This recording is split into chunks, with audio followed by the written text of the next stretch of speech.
La joya azul. Chapter 10. Part 3.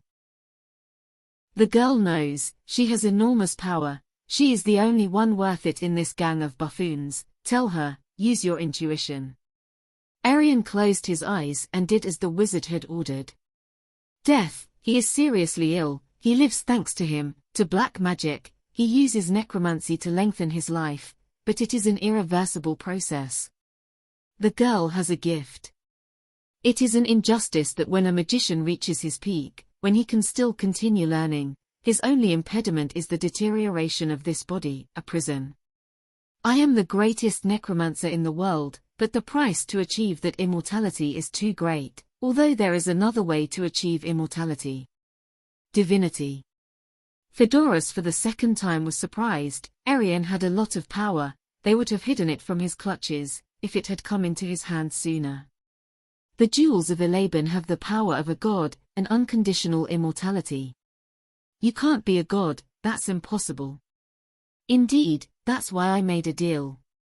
That it is no longer necessary to maintain when she appears, since there is an option to reach her on my own. How? The origins of my order are not those that are publicly known. We kept the secrets of the jewels of Elaban for ourselves. We built a wall to prevent anyone from accessing the secret knowledge that the damned protect in that city. As Grand Master, I had to continue with this mission of recovering all the jewels. But the latter is impossible unless a priest consecrated to Elaban were found. I didn't want to be like my predecessors, to end up decrepit at the zenith of my power. Kush tried to speak, but he was not understood at all. He was furious. To calm him down he received a cane from Fedorus. Enough! Fedorus walked over to Arian and stroked her hair. Loaf was my most outstanding disciple, the most talented of his entire generation, so we admitted him from another order. As my successor he was on a mission to find the last jewel we needed, but he disappeared without a trace, probably because he found you, a priestess of the god Elaban. Arian tried to bite the magician's hand, who smiled at the young woman's defense. Your life for mine, for the ritual to be completed we must sacrifice you. The wizard and Jumal left the dungeon that had fallen silent. Jumal was upset. It was not what was planned. It is not what the Lord has ordered. Fedorus was quite upset with Jumal. It is certainly not, but our Lord had not said anything about a priestess of the god Elaban. Jumal felt an electric burst and fell to the ground. Fedorus ordered some Magins. Take him to his rooms, when the ritual is over it can be useful. Fedorus continued walking towards his office, neither gods of good, nor gods of evil. He no longer owed allegiance to anyone now that he could be a god himself. His 100 years took their toll on him. It was difficult for him to climb to his chambers. He needed the help of 4 of his most loyal magicians, who took him to his office. He took a seat and sighed. Life was slipping away from him. He had very little time left. The Denka entered. He was totally nervous and threw himself towards the great magician, hugging him, but the magician signaled with his hands to calm down. Great Lord, a terrible misfortune has befallen you. How? What a surprise! Yes, we suffered a terrible ambush, they have all fallen. Gods, it's terrible news. Our enemies seem to be very powerful. Gosberg seemed to be calmer. The great magician ordered his assistant to pour wine into 2 of the cups he offered to the Denka, who drank both in one gulp. The jewel.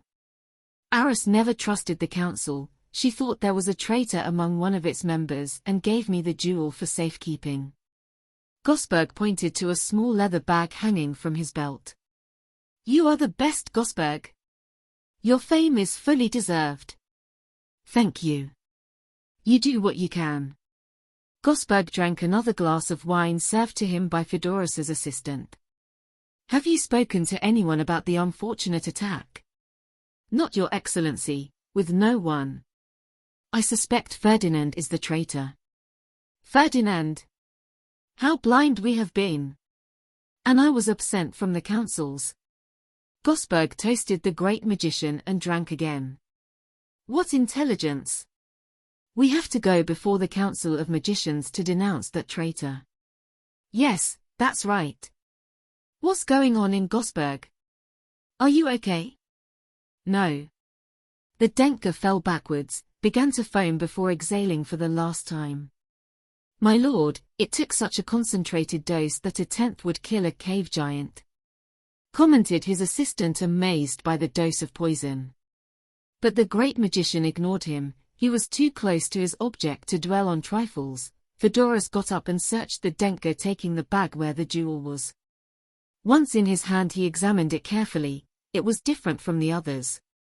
He hesitated for a moment. He didn't trust Gosberg better to make sure, and there was a suitable place. Remove this vermin, throw its corpse into the spawn pit. Then take the young woman up and prepare her for the ritual. Once Fedorus was alone, he took a seat, opened a secret drawer, and there were the other 6 jewels. He put them together on the table. Immortality was getting closer and closer.